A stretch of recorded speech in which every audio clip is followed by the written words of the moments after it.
van? ¿Todo bien? Bueno, arrancamos con nuestro último tema, ¿sí? Que va a ser sistema nervioso. Ya con esto damos por terminado todo lo que está incluido en esta cursada de biología. Así que no les robo más tiempo y empezamos directamente con los contenidos. Y esto seguro parece raro, ¿sí? ¿Por qué la cabeza? ¿No era el sistema nervioso? ¿Por qué no empezó a hablar, profe, del encéfalo, del cerebro? Y ahora vamos a hablar en un ratito, pero antes de poder hablar del cerebro y de todo el sistema nervioso, tenemos que darnos una idea de dónde lo vamos a encontrar, dónde va a estar ubicado, ¿sí? Entonces, antes de que podamos desarrollar eso en profundidad, bien, algo que es muy importante cuando estamos tocando temas que ahora son propiamente de anatomía, son las relaciones, bien, poder ubicarnos en tiempo y espacio, yo les digo siempre de esa manera, para que nos sea mucho más fácil relacionar y realmente aprender y absorber el contenido. Entonces, empecemos por la cabeza, ¿sí? Esta va a ser la parte superior del cuerpo, está unido al tronco mediante el cuello, ¿sí? Es la encargada de alojar el encéfalo y además tiene todos estos receptores sensoriales que son los ojos, los oídos, la boca, la nariz. Fíjense que de los 5 sentidos que tenemos, 4 los tenemos a nivel de la cabeza. Es un gran centro de control, ¿sí? Y este de que sea un gran centro de control y que tengamos estos receptores sensoriales tiene que ver con esta función de que aloja el encéfalo, ¿sí?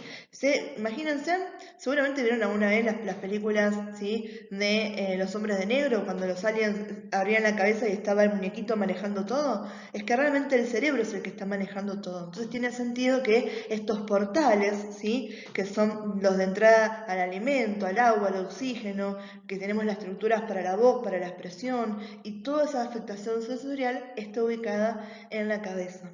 Después vamos a ver que en la cabeza tiene una porción ósea que está compuesta por el cráneo, ¿bien?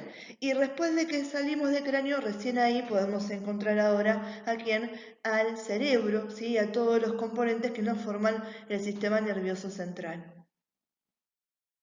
Bien, este dibujo está bueno, sí, es bien sencillo, es de un libro que se llama Anatomía de Grace y es para que vean realmente, sí, la complejidad que hay en este único sector.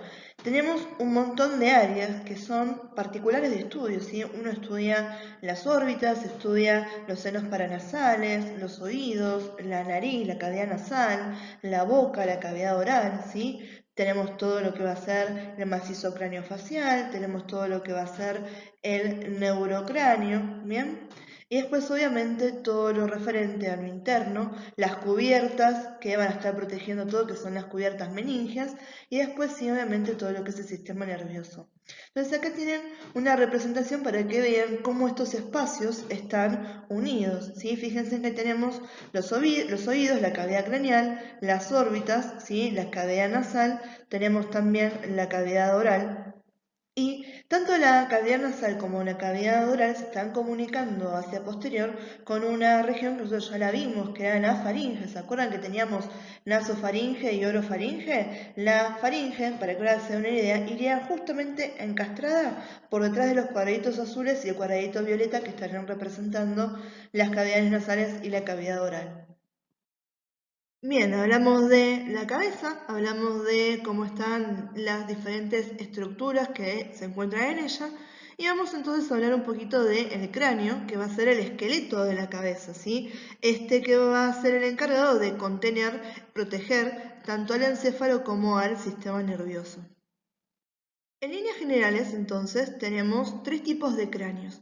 El cráneo que se considera que tiene proporciones normales se llama mesocefálico, ¿sí? Y después tenemos, ¿sí? Yo siempre les digo lo mismo, el famoso amigo cabezón que uno siempre tiene ahí en los grupos íntimos, ¿sí? Ese es el tipo de cráneo que se llama brachiocefálico, ese cráneo ancho, ¿bien?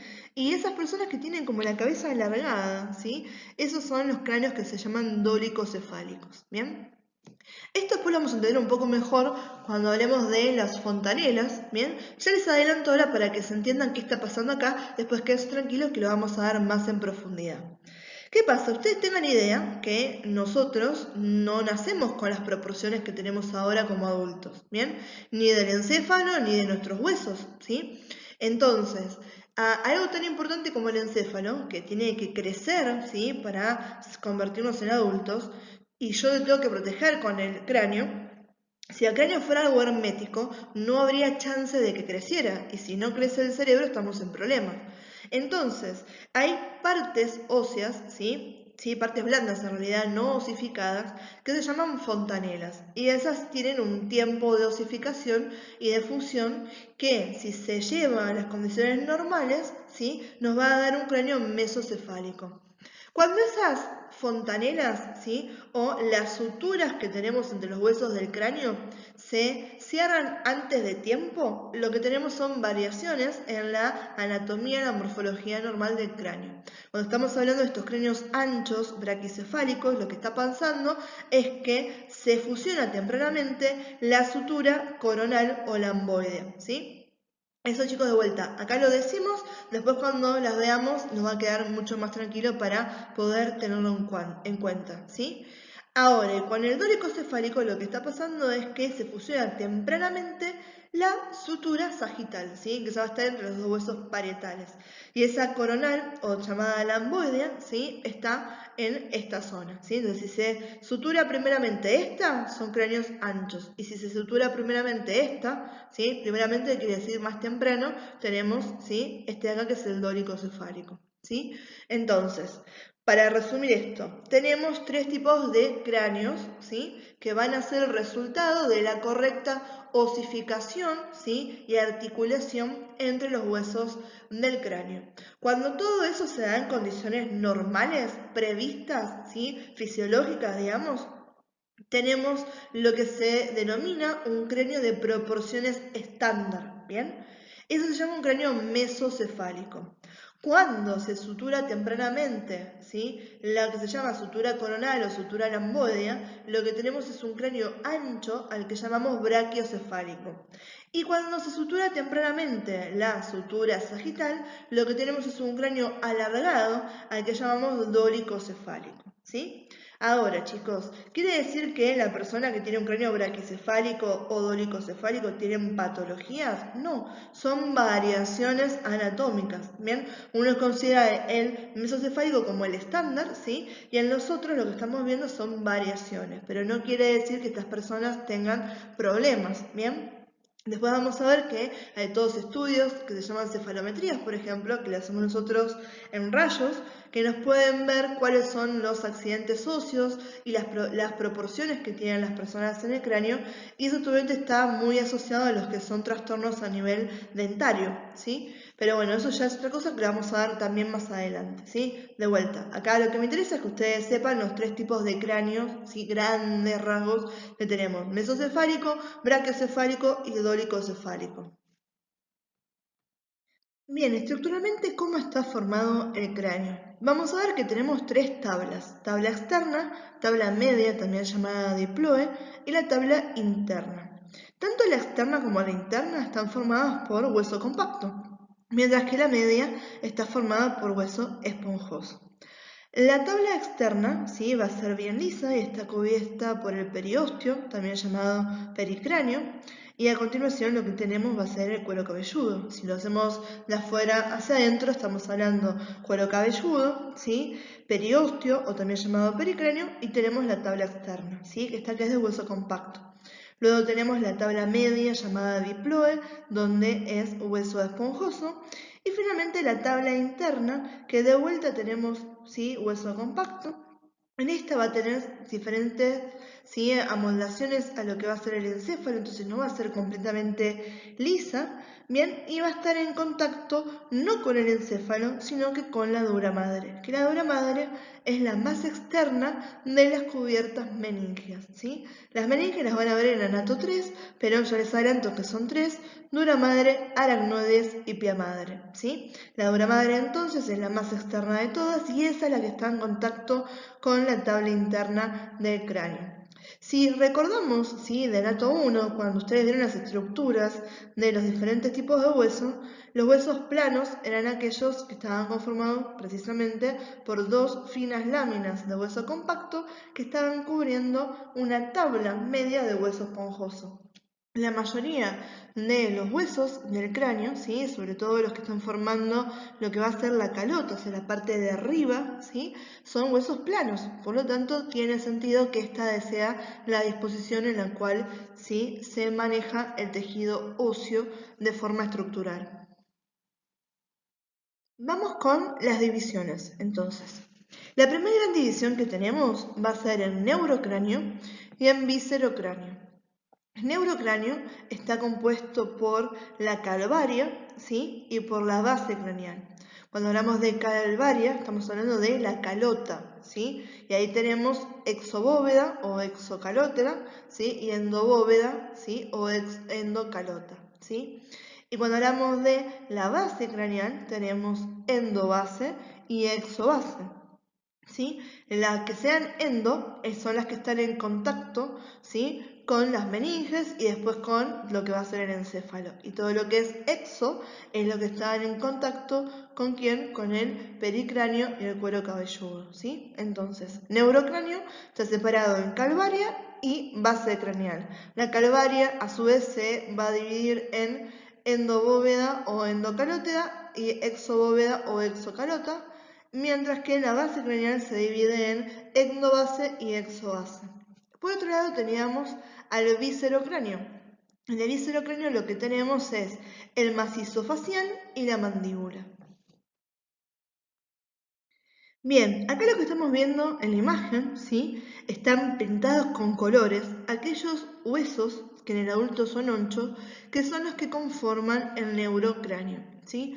Acá estamos hablando en líneas generales, no estamos separando en endocalota, exocalota, ¿sí?, ni en endobase ni exobase, sino que estos 8 huesos son los que tenemos que nombrar y tener en cuenta cuando hablamos de neurocráneo, que era la división más grande que hacíamos al principio, ¿sí? Ellos son entonces los que van a ser los encargados, ¿bien?, de cubrirme a las meninges y al encéfalo. ¿Cuáles son estos huesos? Tenemos, ¿sí? Vamos a empezar acá. Tenemos este hueso que está ahí, que se llama etmoides, ¿bien?, que ese es difícil de verlo porque está en la profundidad, ¿sí?, de el frontal, ¿sí? O sea, le vamos a dar una partecita de ese en lo que va a ser la endobase, ¿sí? Y después lo tenemos acá en la parte posterior de lo que va a ser la cavidad nasal. Tenemos este es un hueso impar, hay uno solo. Tenemos este hueso que está acá, que es el efenoides, ¿sí? Este también tenemos un solo hueso. Tenemos este que está acá, que es el frontal. De vuelta es un hueso impar, tenemos uno solo. Hablamos del parietal, esto tenemos dos, ¿sí?, parietal derecho y parietal izquierdo. Lo mismo con el temporal, que tenemos dos, temporal derecho y temporal izquierdo. Y por último tenemos al occipital, que de vuelta pasa a ser impar y tenemos uno solo. Entonces fíjense, 1, 2, 3, 4, 5, 6, 7, 8 huesos que tenemos que acordarnos que forman parte del neurocráneo, ¿sí? De estos huesos, aquellos que forman la calvaria, ¿sí?, esta parte de acá arriba, ¿bien?, son principalmente huesos planos, mientras que los huesos que forman la base, los que tenemos por acá, son huesos bastante irregulares, ¿bien? Eso para tener idea por qué decíamos que la estructura de esta, ¿sí?, era similar a la de los huesos planos, como lo habíamos mencionado en las diapos pasadas. A contrapartida de lo que era esa imagen anterior, acá lo que tenemos coloreado es el viscerocráneo, ¿sí? Acuérdense que el viscerocráneo se separaba en macizo craneofacial, ¿sí?, y además mandíbula.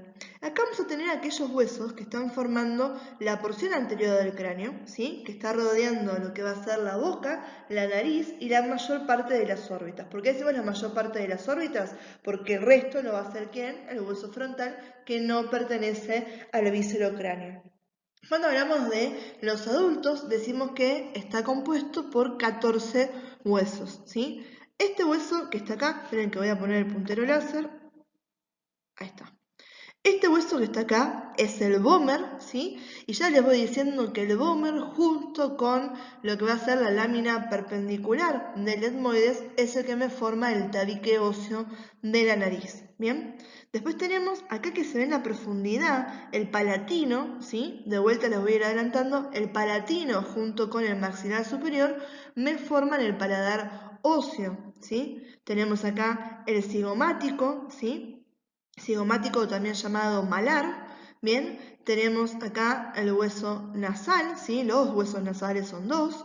Tenemos acá a los lacrimales o también llamados unguis, ¿sí? Tenemos al cornete nasal inferior. Esto también es interesante. Vamos a ver que el hueso etmoides es el que tiene, ¿sí?, a los cornetes nasales superior y medio. Pero el cornete nasal inferior es un hueso individual, ¿bien?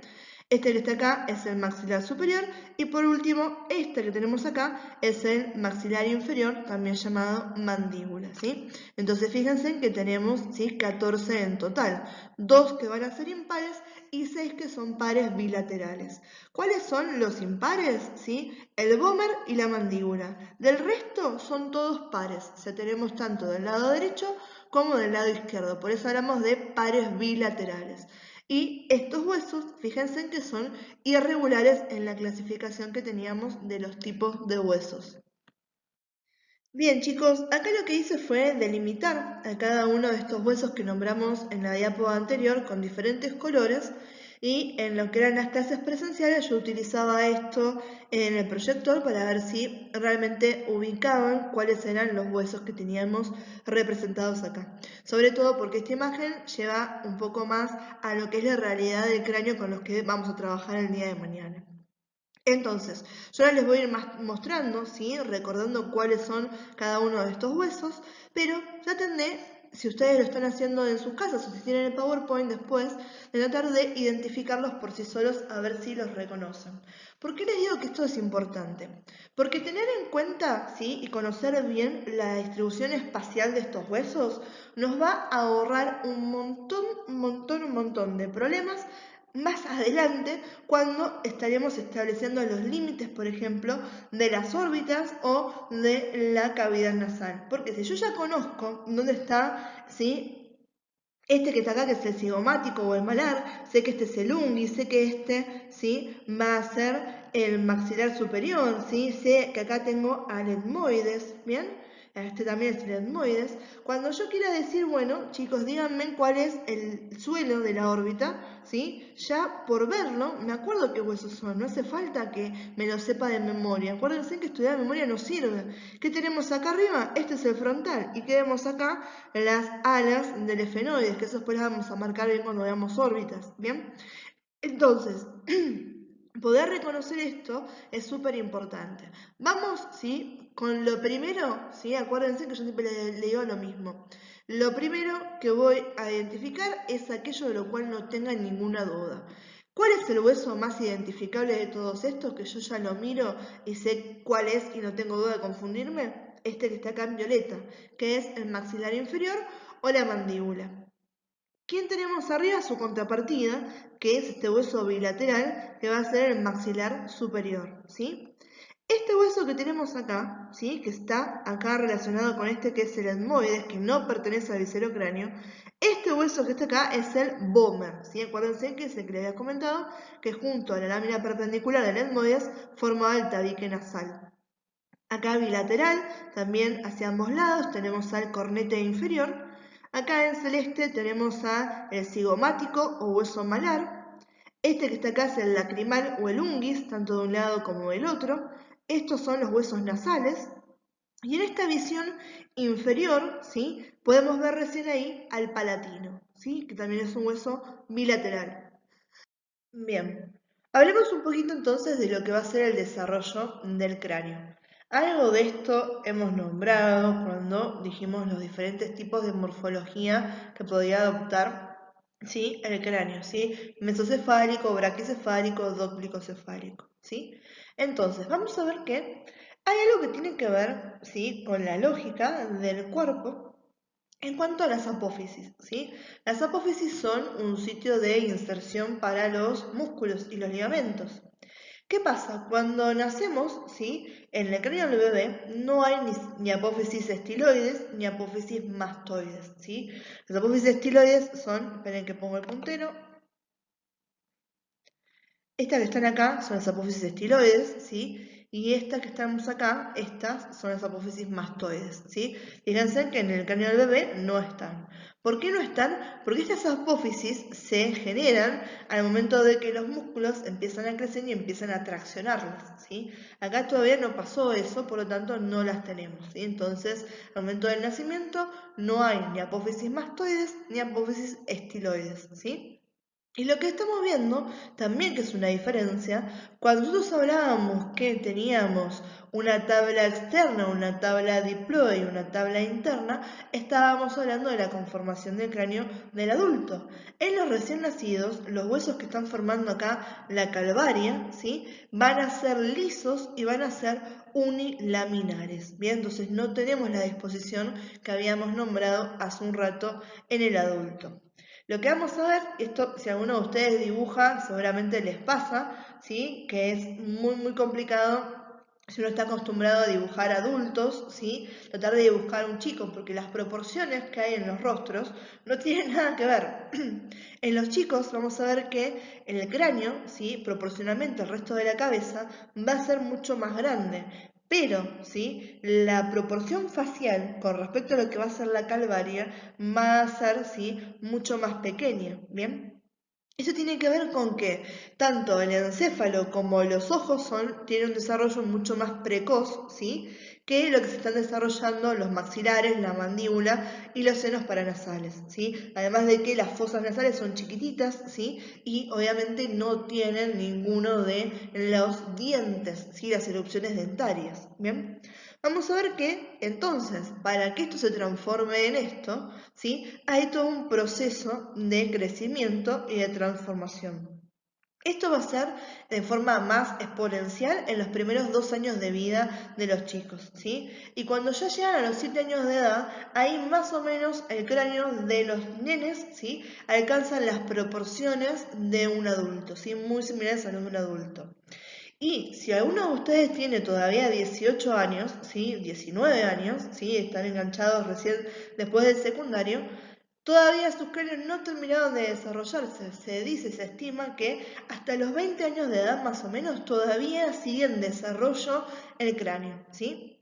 Ahora, eso es cuando llegamos desde que nacemos hasta la edad adulta y luego se sufre también un proceso de involución. En la edad avanzada, en los adultos mayores, vamos a ver que el cráneo empieza a disminuir su espesor, ¿sí?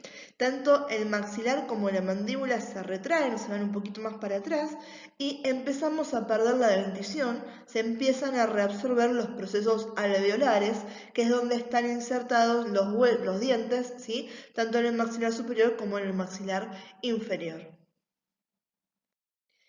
Y en los chicos, ¿qué es una de las cosas, ¿sí? Que realmente permite este desarrollo? Que yo les había comentado también hace un rato, de que en el momento de nacer, el cráneo no es una bóveda impenetrable, ¿sí? Porque si fuera de esa manera, no daríamos lugar a la evolución, al crecimiento del encéfalo, y eso sería incompatible con la vida, con el buen desarrollo de los humanos, ¿bien?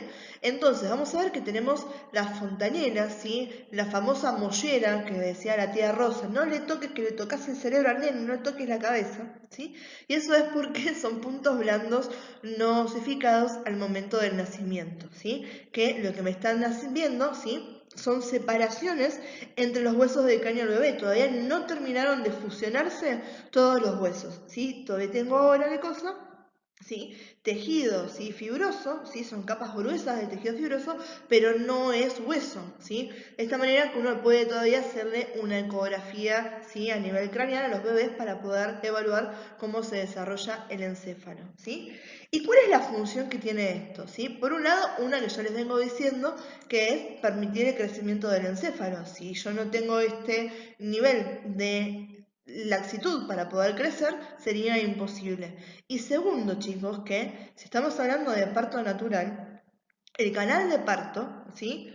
En las mujeres no es extremadamente extenso, uno puede dilatar, etcétera, pero hay que acomodar también a que, ¿sí? Están pasando dos estructuras que tienen que tener algo de flexibilidad, si no, o termina lastimado el bebé o terminaríamos muy lastimadas las mujeres. Entonces, otra de las funciones biológicas que tienen las fontanelas, ¿sí?, es permitir el paso del bebé por el canal de parto. Y esto, si alguno vio o tiene hermanitos o tuvo hijos, ¿sí?, vieron que en las películas de Hollywood salen los bebés, están bañados, inmaculados, ¿sí?, ya los pelaron, son rositas, ¿sí?, o están perfectitos, ¿bien?, no tienen una gota de nada. Bien, eso es Hollywood, ¿sí? En la realidad hay un montón de bebés que las cabezas están un poco deformadas, dependiendo también de cómo fue el trabajo de parto, porque justamente, ¿sí?, permiten pequeñas variaciones en la conformación de la cabeza, después se acomodan, ¿no? Pero es para que pueda pasar por el canal de parto esa cabecita del bebé, ¿sí? Entonces, ¿qué son las fontanelas? Puntos blandos no osificados de tejido fibroso que representan espacios entre los huesos del cráneo del bebé. ¿Cuáles son las funciones? Permitir el paso del bebé por el canal de parto y permitir el crecimiento del encéfalo. Bien, y en cuanto a cuáles son esas fontanelas, vamos a ver que tenemos dos fontanelas impares y tenemos dos fontanelas que son pares, ¿sí? Las impares van a ser esta que tenemos acá, que se llama fontanela anterior, o también conocida como bregma, ¿sí?, y esta que es la fontanela posterior, o también conocida como lambda, ¿sí? Y acá tenemos el tiempo natural, ¿sí?, de osificación, ¿sí?, 18 a 24 meses en que empieza a cerrarse, y 2 a 12 meses en que empieza a cerrarse un poco más esta.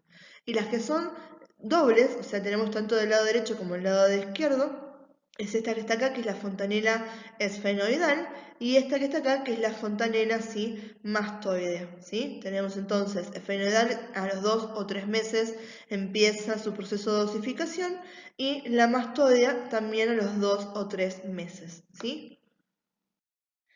Muy bien, ahora que ya tenemos bien ubicado de qué estamos hablando y que aprendimos un poco más de la región del cráneo, empecemos con sistema nervioso. Bien, empecemos por las funciones del sistema nervioso central, ¿sí? Eso es lo que significa SNC, ¿bien? Acá vamos a estar separando en dos grandes grupos, el encéfalo propiamente dicho, que es toda la parte donde se incluye también el cerebro, y lo que sería el tronco del encéfalo, donde tenemos el mesencéfalo, la protuberancia, también llamada puente de Barolio, y el bulbo raquídeo, ¿bien? Y después tenemos a la médula espinal. Para que entiendan, el sistema nervioso, ¿sí?, en la que de parte del encéfalo es el gran torre de control, y la médula espinal es la que conduce la información desde y hacia esa torre de control, ¿sí? Entonces, el encéfalo va a ser quien reciba, procese toda esa información sensorial y en base a ese procesamiento inicia las respuestas que sean necesarias, ¿bien? Tanto las respuestas que son conscientes, ¿sí?, como diciendo, bueno, yo voy a levantar una lapicera, ¿sí?, como las respuestas que son inconscientes, como, ¿sí?, respirar, regular el equilibrio ácido-base y un montón de cosas que regula el cerebro en nuestro cuerpo, ¿bien? No solo eso, sino que también va a ser el encargado de almacenar las memorias, procesar los pensamientos, ¿bien? Y después, cuando hablamos de la médula espinal, ¿sí?, esta es básicamente una gran conductora, conduce señales, ¿sí?, desde el encéfalo y hacia el encéfalo, y controla todo lo que va a ser la actividad refleja, ¿sí?, todo este sistema de conducción de los nervios, ¿sí? El famoso, yo siempre les digo, me estoy quemando, saco la mano, ¿sí? Ahí fueron dos estímulo y respuesta, ¿sí? Para eso tuvo que haber todo un ida y vuelta de señales nerviosas a través de los nervios y a través de nuestros músculos, ¿sí? Para que uno, ¿sí?, procese por un lado que me estoy quemando, me hace daño, y por otro lado que mi cuerpo diga, bueno, sacamos la mano para que no nos quememos más. Bien, acá teníamos lo que les comentaba recién, ¿sí? Fíjense, tenemos por un lado, ¿sí?, lo que es en el sistema nervioso central, al cerebro, al cerebelo, o también llamado cerebro chiquito, ¿sí?, lo que sería el tronco del encéfalo, ¿sí?, que es el mesencéfalo, puente de Barolio o protuberancia, lo que les sea más fácil de acordarse o de decirlo, es exactamente lo mismo, y el bulbo raquídeo. Y por debajo lo que nos queda ahí es la médula espinal, ¿sí? Esa médula espinal que tiene porciones que están relacionadas con unos huesos que se llaman vértebras, que forman la columna vertebral. Esa columna vertebral se divide en regiones según las características de estos huesos, ¿sí? Esas regiones van a ser, ¿sí?, 5, ¿bien? Y acá hay 4 que realmente son las que nos sirven para ubicar a las porciones medulares. Tenemos a la región cervical, que es la que está en la zona del cuello, tenemos a la región torácica, ¿sí? Después tenemos a la región lumbar y por último la región sacra.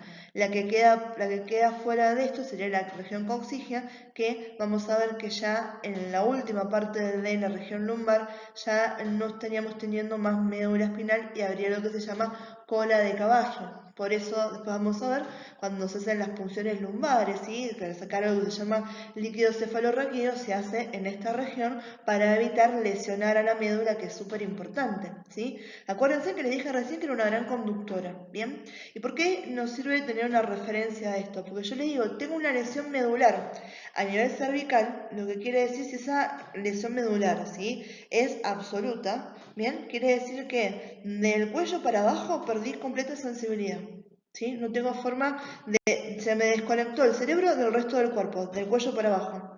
Si me pasa a nivel del tórax para abajo, no tengo sensibilidad, ¿sí? Por eso es que me sirve, uno dice, ¿sí? Las vértebras cervicales son 7, ¿sí? Se dicen C y el número C1 es la más de arriba, la que está cerca del cráneo, y C7 la que está más de abajo, ¿sí? Las torácicas son 12 y acá le dicen T1, T12, ¿sí? Así todos los números. Las lumbares es con la letra L y los 5 números que corresponden a esta región. Y las sacras con la S y vuelven a ser 5 vértebras, ¿sí? Entonces uno dice, bueno, este paciente tiene una lesión a nivel de T2. Entonces vos sabés que a nivel de la segunda vértebra torácica, la médula espinal ahí se lastimó, ¿sí? Entonces ya sabés qué es lo que está pasando. Estos chicos a nivel que entiendan, ¿sí? Por qué acá tenían esa separación, ¿sí? Acá lo que más me interesa es que ustedes sepan la división del sistema nervioso central. Lo que les acabo de comentar recién de la columna y las relaciones con la médula cervical es para que tengan una idea general de esto.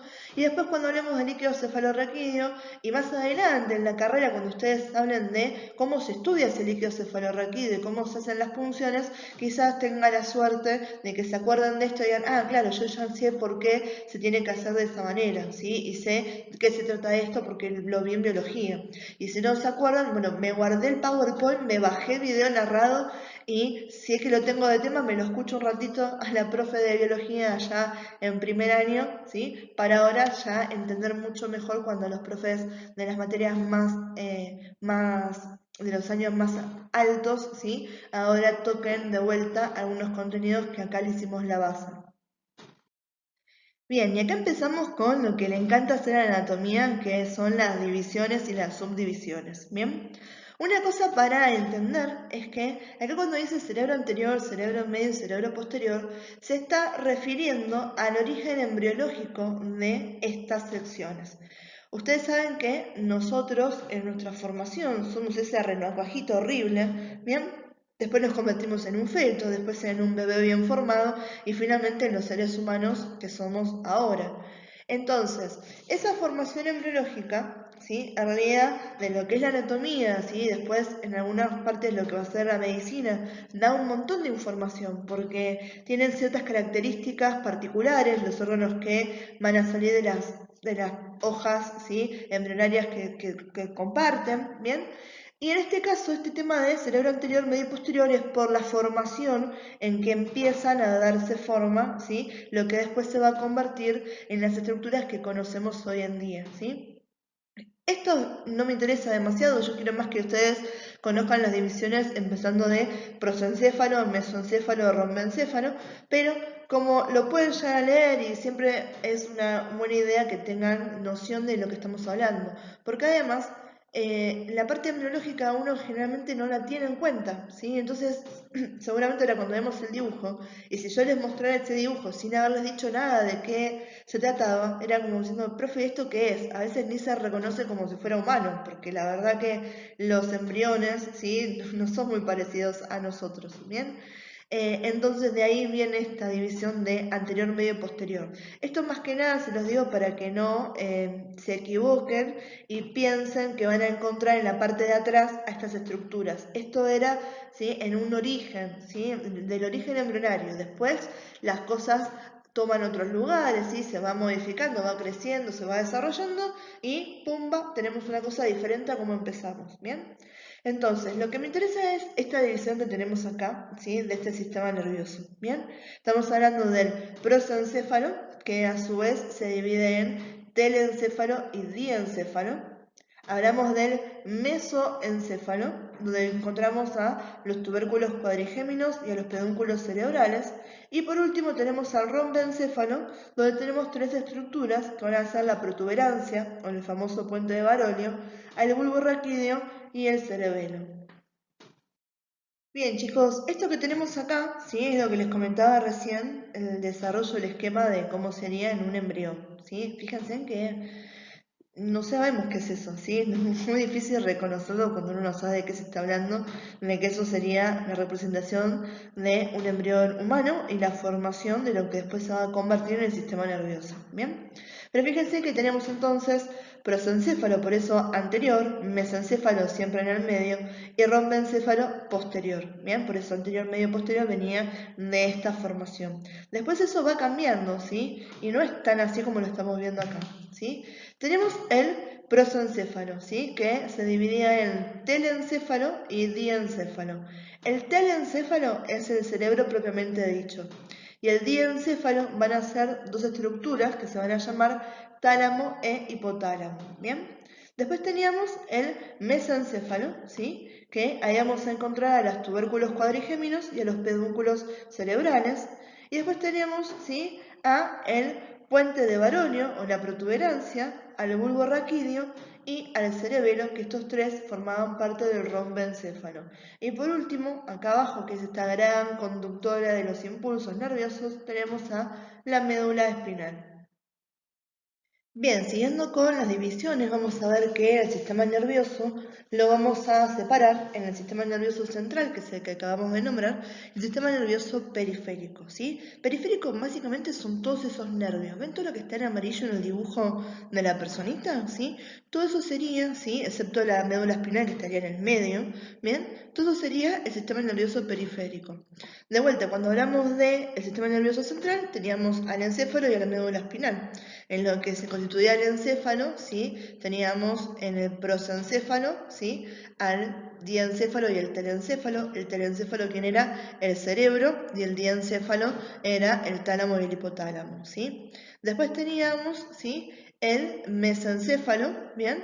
Que esos forman parte del tronco encefálico. Cuando hablábamos del mesencéfalo, ahí teníamos a los tubérculos cuadrigéminos y a los pedúnculos cerebrales, ¿bien? Después teníamos también a la protuberancia, el bulbo raquídeo, ¿sí?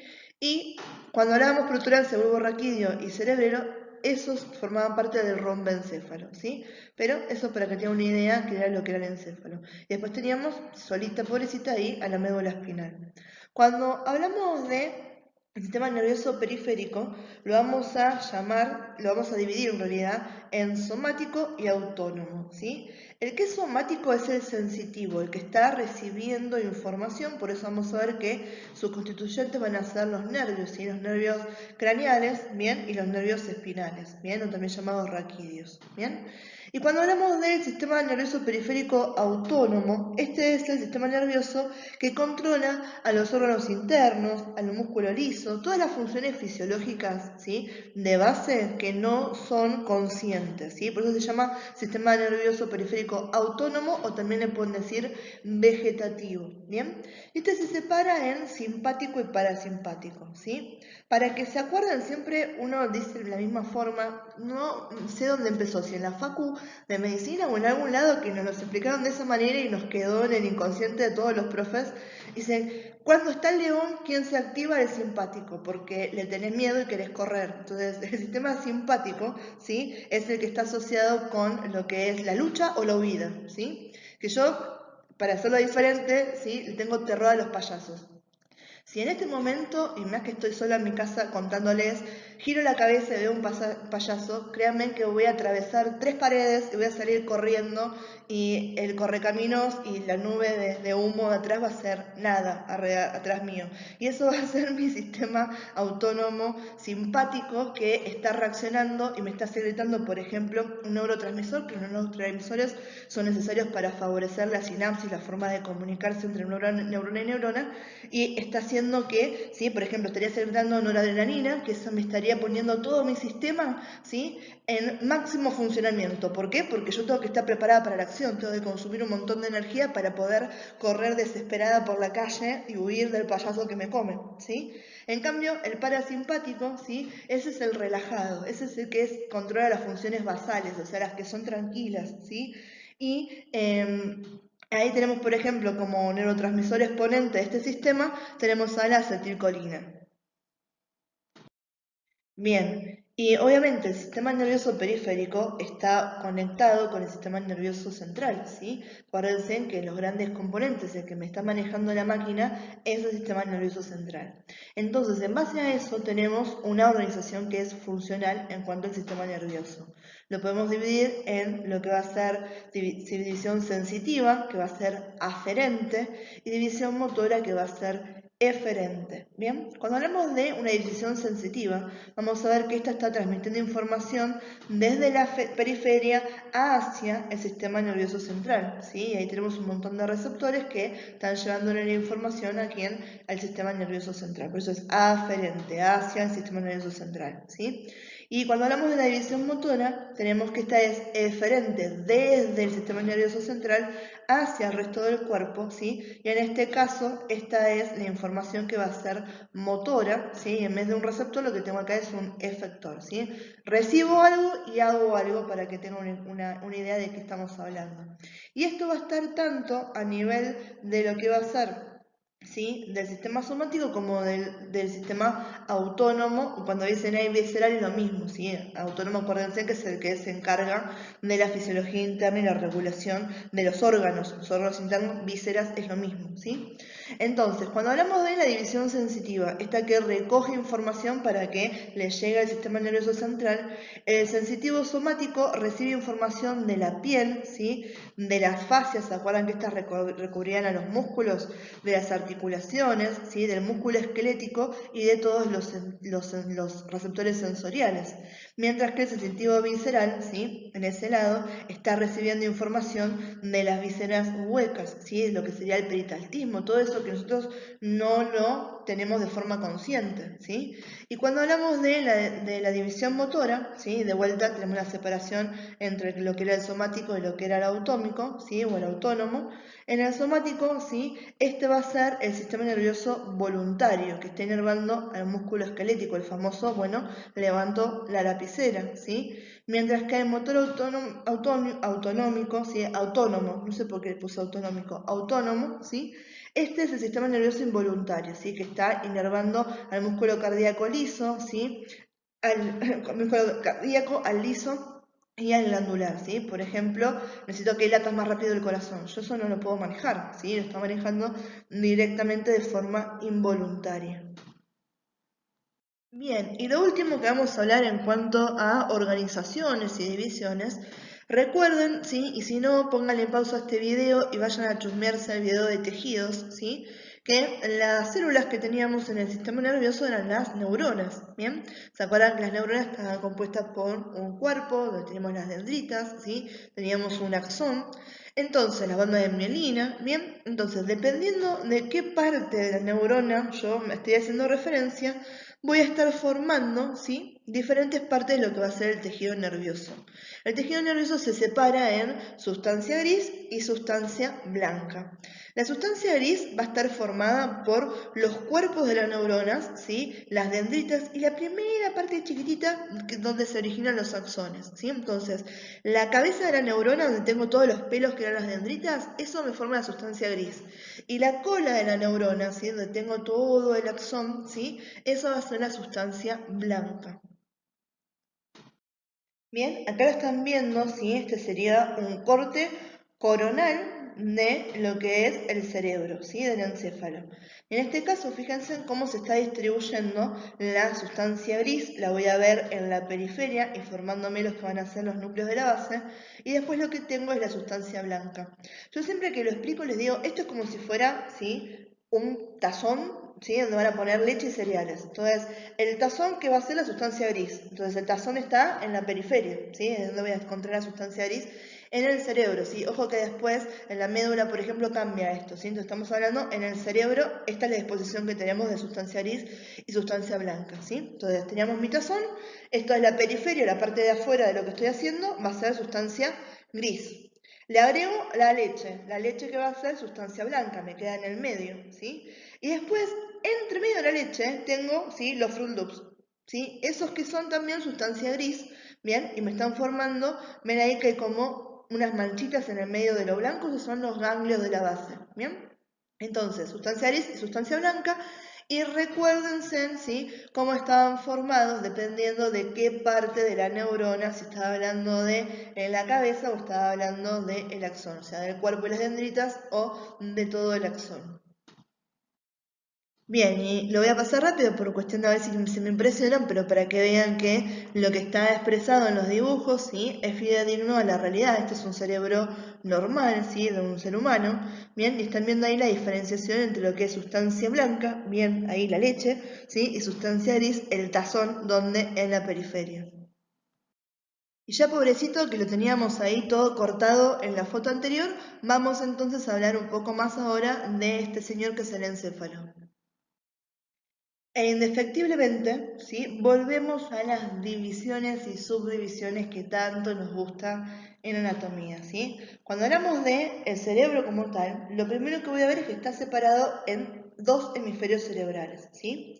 Esos hemisferios cerebrales están separados por lo que va a llamarse la cisura longitudinal media, ¿bien? Y están conectados, en realidad no están separados. Si yo meto las manos por esta cisura, ¿sí? Cisura es como si fuera un surco profundo, ¿sí? Si yo meto mis manos, ¿sí? Y separo para ver qué está en el medio, ¿sí? De todo eso, voy a ver que están unidos, están conectados los hemisferios cerebrales, ¿sí? En la línea media, que es el punto justamente medio, gracias a lo que va a ser sustancia blanca que me está formando algo que se llama cuerpo calloso. Bien, la superficie de los hemisferios está compuesta por ¿quién? Sustancia gris. Acuérdense que esta era mi tazón, la periferia. Y en el interior que voy a encontrar sustancia blanca. Cada uno de mis hemisferios, ¿sí? Están separados en lóbulos. Y los lóbulos me los buchonean, ¿saben qué cosa? Los huesos. ¿Se acuerdan que habíamos hablado? Hueso frontal, hueso parietal, temporal, occipital. Bueno, son exactamente los mismos que están en contacto con estos lóbulos. ¿Bien? Ahora, en cada uno de estos lóbulos, ¿sí? Y en cada uno de los hemisferios, voy a ver que tienen, ¿sí? Una forma como si fuera de serpiente, ¿sí? Como que están todos replegados y enrollados sobre sí mismos, ¿sí? Esos plegamientos, ¿sí? Que lo que hacen es que incrementen el área, se van a denominar circunvoluciones, ¿sí? Las circunvoluciones están separadas, o sea, el espacio entre ese plegamiento y el otro va a ser un surco, ¿sí? Y cisuras. Cisuras son mucho más profundas y las cisuras vamos a tener dos que son las principales, ¿sí? Por un lado, la cisura central, o también llamada de Rolando como nombre propio, o la cisura lateral o cisura de Silvio, si hablamos de el nombre propio que tiene esta, ¿bien? Entonces, yo se los acabo de contar ahora, ¿sí? Y vamos a verlo en una imagen en la próxima diapo. Les mentí, antes de la otra diapositiva donde están los dibujos tenemos esta para que recuerden cuáles son los lóbulos que tenemos, ¿sí? Los cuatro que tienen en contacto con los huesos del cráneo son el frontal, el temporal, el parietal y el occipital. Y hay uno que es un lóbulo accesorio, ¿sí? Que yo lo voy a encontrar ahora si de vuelta en pobre cerebro meto mis manos por la cisura de Silvio y la levanto, esa cisura lateral, ¿sí? Y miro ahí al fondo y encuentro uno de estos lóbulos que se va a llamar lóbulo de la ínsula, ¿sí? Entonces, los lóbulos van a ser 5, 4 principales y uno accesorio. Los 4 que son principales los voy a nombrar en cuanto a su relación con los huesos del cráneo. Frontal, temporal, parietal y occipital, ¿sí? Y el accesorio lo voy a encontrar en la profundidad de la cisura de Silvio, ¿sí? Y ese va a llamarse lóbulo de la ínsula. Bien, acá tenemos el dibujo del que les hablaba, ¿sí? Acá estamos viendo los hemisferios cerebrales, ¿sí? Hemisferio derecho, hemisferio izquierdo, que están unidos ¿por quién? ¿Sí? Por el cuerpo calloso, ¿bien? En la línea media. Después tenemos, cada uno de estos hemisferios tiene sus lóbulos, los 4 principales, el frontal, el parietal, el temporal y este que es el occipital. Bien, esta que está acá, ¿la ven ahí? Esa es la cisura de Silvio o la cisura lateral. Bien, si yo la abro, ven acá que están metiendo estos forceps, ¿sí? Si yo meto las manos por ahí o meto los forceps por ahí y separo, bien, al lóbulo frontal del lóbulo temporal, lo que estoy encontrando acá abajo va a ser este lóbulo accesorio que era el lóbulo de la ínsula. Y para que nos queden bien en claro, esas dos cisuras iban a ser, esta es la cisura de Rolando y esta es la cisura de Silvio. También pueden llamarse cisura central o cisura coronal, ¿bien? Y cisura, ¿sí? Lateral, ¿bien? Estos que están acá, ¿ven? Que son estos repliegues, ¿sí? Esos son las circunvoluciones. Y cada uno de estos espacios van a ser quienes los surcos de los que estábamos hablando anteriormente. Bien, y algo que es súper interesante, y que ustedes esto lo van a escuchar un montón en la carrera, porque después van a tener microbiología, ¿sí? Van a tener fisiopatología, aunque no es una de las patologías que vamos a ver, ¿sí? Van a ser el tema de las meninges, y seguramente escucharon hablar de meningitis, ¿sí? Que es una patología que tiene mucha gente. Itis, cuando terminan eso, quiere decir inflamación, inflamación de las meninges. ¿Qué son las meninges? ¿Sí? Las meninges son unas capas membranosas, ¿bien? Que están cubriéndome a todos los órganos, ¿bien? Que forman el sistema nervioso, ¿sí? Este sistema nervioso que estaba alojado en las estructuras óseas no está en contacto directo con los huesos, ¿sí? Ni con el cráneo, ni con la columna vertebral, sino que a lo largo de todo esto, cubriéndome también todo lo que va a ser el encéfalo y todo lo que va a ser la médula espinal, tengo a estas capas membranosas que son las meninges, ¿sí? De afuera hacia adentro son tres las meninges, o sea, la más externa a la más interna tenemos la dura madre, la aracnoides y la pía madre, ¿sí? Dura madre, la más de afuera, aracnoides es la que tengo en el medio y después tengo a la pía madre, ¿sí? La dura madre, ¿sí? Ya me está diciendo el nombre, esta es de tejido fibroso, ¿bien? Es muy fuerte y está formada por dos hojas, ¿sí? Donde la lámina que está más externa, está pegada hacia el hueso, ¿sí? Va a formar este recubrimiento del hueso que llamábamos periósteo, ¿sí? Mientras que la capa más interna se une a la membrana aracnoidea, ¿sí? Están separados por los que van a llamarse espacios potenciales, ¿sí? Espacios que en condiciones normales, ¿sí? Son minúsculos, ¿sí? Donde realmente están pegadas una lámina a la otra, ¿bien? Pero no están adheridas, ¿sí? Sin poder separarlas, ¿bien? Entonces, tenemos la dura madre, la capa más externa de tejido fibroso, tiene dos hojas. Una de las hojas se está uniendo ¿a quién? Al hueso, ¿sí? A la calota, ¿bien? A lo que va a ser la parte interna del cráneo, ¿bien? Y me está formando el periósteo. Y la otra hoja, ¿sí? Se está uniendo ¿con quién? Con la membrana aracnoidea, con la otra meninge que viene por debajo de ella, ¿sí? En el cerebro, después lo vamos a ver en un video, ¿sí? Yo se los voy a subir por separado en el campus porque no lo puedo dejar en este video, ¿sí? De un señor que está muy bueno y si ustedes lo pueden encontrar esos videos para tenerlos y son mejores en la compu encontrando cosas que lo que puedo hacer yo, se llama Aclans, ¿sí? Y ese señor tiene todos unos videos de anatomía con preparados anatómicos y explica con una paz, con un amor y son tan lindos los preparados que tienen que la verdad son muy didácticos y muy lindos al momento de poder estudiar, son muy claros para fijar los conocimientos, que cuando uno habla de todas esas cosas quizás hasta que no lo veo es muy difícil que nos quede claro. Así que chusméense en ese video de los espacios meningios y de las cubiertas meningias para que les quede más claro esto que les estaba diciendo. ¿A qué voy con todo esto? Es que la dura madre me va a formar lo que se llama, ¿sí? Unos repliegues que van a formar la hoz del cerebro y la tienda del cerebelo, ¿sí? La hoz del cerebro, imagínense que me está yendo por el medio de esa cisura interhemisférica que me separaba el lado derecho del lado izquierdo.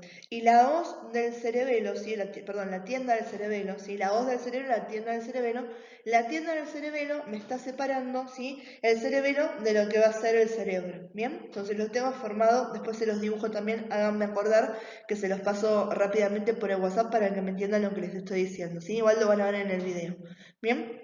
Entonces, eso es lo que está haciendo la dura madre. Y por esos repliegues pasan los que van a ser los senos venosos que me están drenando el cerebro, ¿sí? Por ejemplo, el seno longitudinal está pasando por ese repliegue de la dura madre que es la hoz del cerebro, ¿bien?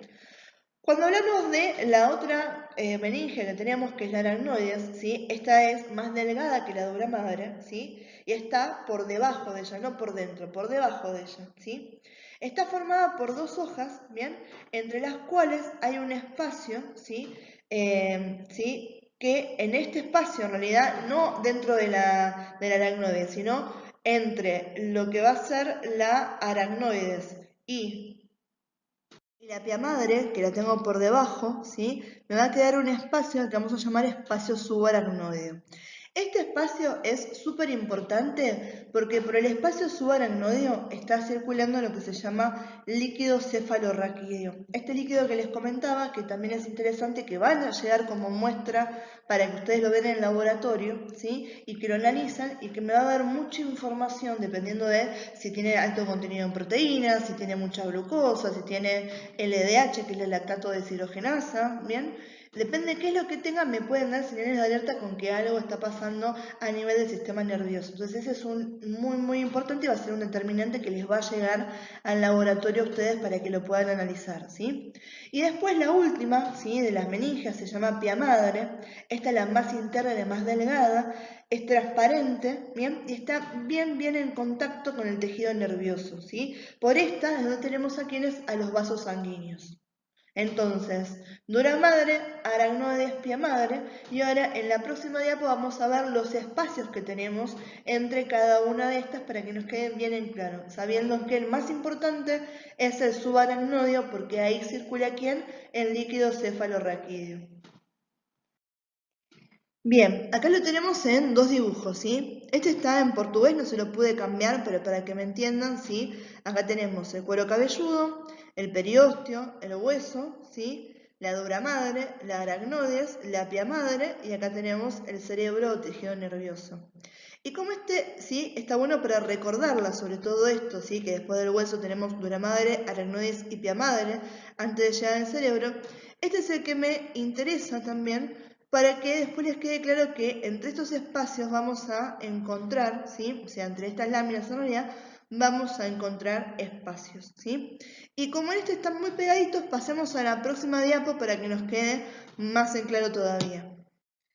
Bien, ahora sí, este dibujo lo puedo aprovechar bárbaro porque está bien separado y podemos ver bien a todas estas cubiertas meningias y los espacios, los tres espacios que me van a quedar entre ellas, que son el espacio epidural, el subdural y el subaracnoideo. Siendo el más importante, ¿cuál? El subaracnoideo, porque ahí circulaba el líquido cefalorraquídeo. Bien, entonces, fíjense, acá de vuelta no me di cuenta y se los dejé en inglés, pero para que vean, esperen que me pongo el cursor, ¿sí? Esto que está en rosa y acá dice scalp, ¿sí? Scalp es el cuero cabelludo, ¿sí? Skull, ¿sí? Este es el cráneo, ¿bien? Y recordemos que estaba formado por, ¿sí? Una tabla externa de hueso compacto, una tabla interna, ¿sí? Perdón, una tabla media o diploe, que iba a ser hueso esponjoso, y ahora sí, una tabla interna que volvía a ser de hueso compacto, ¿bien? Después, ¿a quién tenemos? A la dura madre, ¿sí? La dura madre, que es la más externa de las cubiertas meninges, que tiene dos hojas, ¿sí? Una hoja que va a ser la que se formaba, se fusionaba acá y se formaba el periósteo, ¿sí? Del cráneo, y otra que va a ser la meningia, o sea, la hoja meningia de la dura madre, que está en relación con ¿quién? Con la aracnoides, ¿bien? Ahora, entre la hoja más externa de la dura madre y el cráneo hay un espacio que va a llamarse espacio epidural, ¿sí? Este espacio es el espacio epidural, ¿bien? Después tenemos acá esta que es la aracnoides, ¿sí? La aracnoides porque ven que hace unas proyecciones como si fueran patas de araña, y de ahí vino el nombre que tiene esta, ¿sí? Entonces, el espacio que tengo entre la hoja, ¿sí? Más interna de la epidural, ¿sí? Y la meningia, esta que es la aracnoidea, se va a llamar espacio subdural, ¿sí? Por debajo de la dura madre y por arriba de la aracnoides es el espacio subdural, ¿bien? Esta que tenemos acá, bien rosita fuerte, ¿sí? La más finita de todas y la más interna va a ser la pia madre.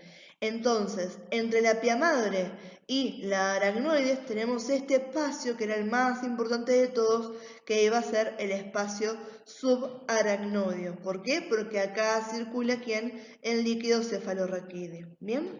Y por último, obviamente, esta que tenemos acá es la pia madre y esto que está acá estaría representando a todo el tejido nervioso. ¿Bien?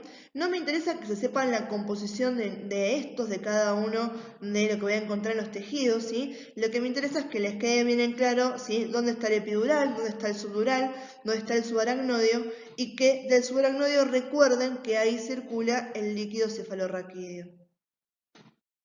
¿Y qué es el líquido cefalorraquídeo? ¿De dónde viene? ¿Sí? Eso es lo que vamos a tratar de responder en estas últimas diapos y con eso ya estamos terminando de hablar del sistema nervioso, por lo menos los que entra ahora en esta primera etapa desde lo que va a ser biología, ¿sí? Entonces vamos a ver que sistemas o ventrículos es porque se puede decir las dos maneras, ¿bien? A mí me gusta más, me sale mucho más decirles ventrículos, ¿bien? Pero cisternas lo van a poder leer y lo van a poder escuchar y está correcto de la misma manera, ¿sí? Entonces, los ventrículos cerebrales son unas estructuras que están situadas en el interior del cerebro y están interconectadas, formando un verdadero sistema ventricular, ¿sí? Dentro de este sistema ventricular se origina la mayor parte del líquido cefalorraquídeo, ¿sí? Más del 60%. Específicamente en los que van a ser ventrículos laterales, que tienen un tipo de células especiales, que son células del epéndimo, ¿bien? Que se van a llamar plexos coroideos, ¿sí? Entonces, en los plexos coroideos de los ventrículos laterales es donde se está generando la mayor parte del líquido cefalorraquídeo, ¿bien? Yo recién les nombré ventrículos laterales. En total tenemos 4 ventrículos cerebrales, que están todos interconectados, ¿sí? Por canales y por aperturas, ¿bien? O conductos y aperturas, ¿sí? Tenemos 2 ventrículos laterales, ¿sí? Tenemos uno que se llama tercer ventrículo y el cuarto ventrículo. Bien, chicos, y acá tenemos un montón de palabras, pero quédense tranquilos que esto es más que nada para que ustedes puedan aprender dónde están estos ventrículos, ¿sí? Y las comunicaciones que hay entre ellos, ¿bien? Recordemos que los ventrículos que tenemos que nombrar, ventrículos o cisternas, como les gusta decirlo más, son 4, ¿sí? Tenemos los 2 ventrículos laterales, el tercer ventrículo y el cuarto ventrículo, ¿sí? Los 2 ventrículos laterales son gemelos, o sea, son igualitos, y voy a tener a uno en cada hemisferio. Se va a tener un ventrículo lateral en el hemisferio derecho y un ventrículo lateral en el hemisferio izquierdo. Y estos son importantes porque son los que tienen la mayoría de estos plexos coroideos, que eran los grandes productores de líquido cefalorraquídeo, ¿sí? Estos ventrículos laterales, al nivel de donde está el tálamo, ¿sí? El tálamo está ahí cerca del cuerpo calloso, donde está esa sustancia blanca, ¿bien? Entonces, ¿dónde era el diencéfalo? ¿Se acuerdan? Teníamos el tenencéfalo y después teníamos el diencéfalo, donde estaba el tálamo y el hipotálamo. ¿Bien? Entonces, cerca de donde está el tálamo, ahí tenemos al tercer ventrículo. Y este tercer ventrículo se está comunicando con los ventrículos laterales a través de lo que va a ser el orificio interventricular o también llamado orificio de Monro. ¿Bien? Entonces, vamos a ver que lo que nos queda ahora, ¿sí? Entonces tenemos ventrículos laterales, se unen con el tercer ventrículo a través del orificio de Monro. Y ahora lo que me queda es comunicar todo esto con el cuarto ventrículo, ¿sí? Entonces vamos a ver que el cuarto ventrículo, ¿sí? Que tiene una forma más o menos triangular y está ubicado entre el tronco del cerebro, ¿sí? Y el cerebelo, ¿bien? Ahí tenemos el cuarto ventrículo, lo que me lo está comunicando es lo que va a llamarse acueducto cerebral o acueducto de Silvio, ¿sí? Y finalmente, el cuarto ventrículo, que es el que tengo más hacia abajo, ¿sí? El que voy a encontrar más hacia caudal, o sea, acuérdense, caudal hacia la cola, ¿sí? O sea, hacia abajo, o podálico hacia los pies, ¿bien? Este va a ser el que se esté conectando a través de la médula espinal, ¿sí? A través de lo que va a ser el canal del epéndimo o canal ependimario, ¿sí? Y ese canal del epéndimo va a recorrer toda la médula espinal, ¿sí? Y va a permitir que el líquido cefalorraquídeo fluya a través de todo, ¿sí? ¿Sí? y por eso, ¿sí? Va a estar conectado como ventrículo terminal, ¿bien? El cuarto ventrículo, ¿sí? También se conecta a través de los orificios de Luschka y a través de los orificios de Magendie, ¿sí? Luschka y Magendie, ¿sí? Con lo que va a ser la aracnoides. De esta manera el líquido cefalorraquídeo también se distribuye a lo largo de todo lo que va a ser el encéfalo, ¿bien? Ahora pasamos a una diapo donde los vamos a ver y vamos a repetir todo esto para que nos quede más claro cuando lo vemos en un dibujo. Acá estamos, ¿sí? Entonces, esta va a ser una visión lateral, esta es una visión anterior, ¿sí? Bien, lo tienen acá para que se den cuenta, ¿bien? Estos que tienen esta formita, todo esto que está acá y la cola, ¿sí? Son los ventrículos laterales, ¿sí? Ven que tengo uno en el hemisferio izquierdo y tengo otro en el hemisferio derecho, ¿bien? Este que está acá va a ser el tercer ventrículo, ¿sí? Tercer ventrículo, y en el medio del tercer ventrículo, este está rodeando al tálamo, ese que habíamos nombrado hace un ratito.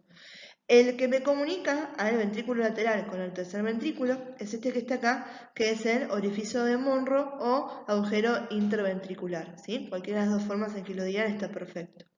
Este que está acá va a ser el cuarto ventrículo, ¿sí? Que en realidad en este dibujo está muy arriba, ¿sí?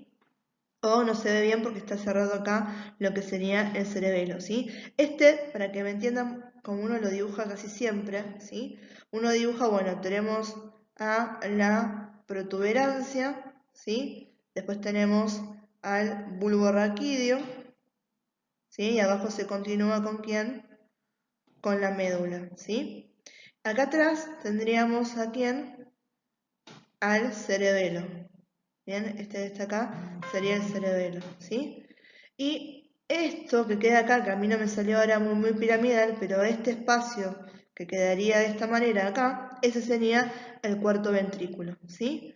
Entonces, eso es lo que les comentaba, ¿sí? Que ahora necesitamos que se me comunique el tercer ventrículo con el cuarto ventrículo. Y eso va a ser mediante lo que va a ser el acueducto cerebral, o también llamado acueducto de Silvio, que es este que tenemos por acá, ¿sí?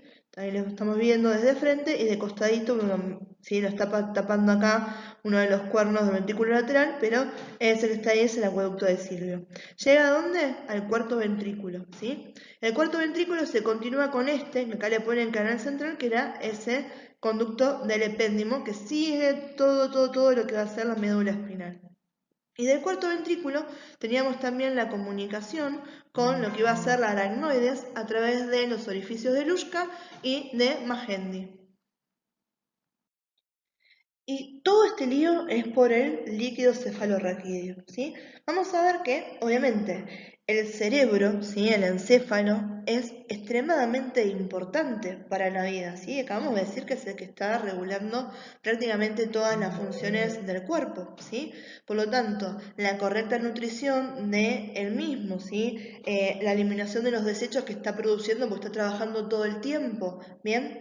Y ser también una parte de hacerle como de colchoncito para evitar que se golpee, ¿sí? Acuérdense que está en el cráneo, que el cráneo es duro, ¿sí? Entonces está bien, lo está protegiendo, pero si yo hago el famoso latigazo, bien, o zamarreo a alguien, les puedo generar una contusión si estoy golpeando el cerebro. Entonces tengo que buscar una forma de amortiguar todo eso, bien, y en eso está participando este líquido que está en circulación constante, que va a ser el líquido cefalorraquídeo, ¿sí? Que acá lo tienen representado por ese color celestito más claro. Bien, en condiciones normales vamos a ver que el líquido cefalorraquídeo, en cuanto a la visualización que tenemos del mismo y cómo lo podemos describir, es incoloro, ¿sí? O transparente, ¿bien? Químicamente va a ser de una composición muy similar al plasma porque de ahí deriva, ¿sí? Y va a circular ¿por dónde? Por el espacio subaracnoideo, ¿sí? Que lo habíamos visto hace un ratito, por ventrículos cerebrales y por todo lo que era ese canal medular a través del conducto del epéndimo.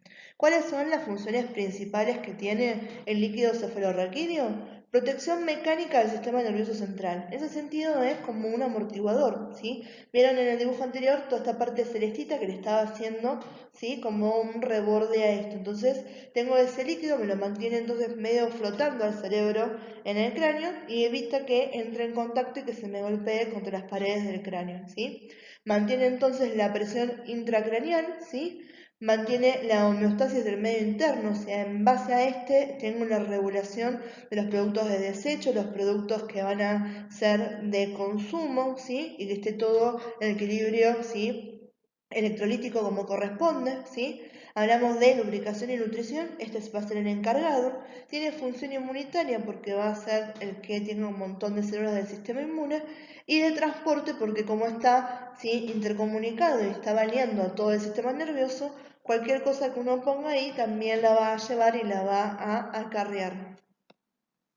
Acá otra vez un montón de palabras, no nos desesperemos que muy poquitas cosas dice acá que no hayamos hablado todavía, ¿sí? Es una forma de vuelta de, ahora hablando de líquido cefalorraquídeo, recordar cuál era todo su recorrido a través de las estructuras que ya venimos nombrando, ¿sí?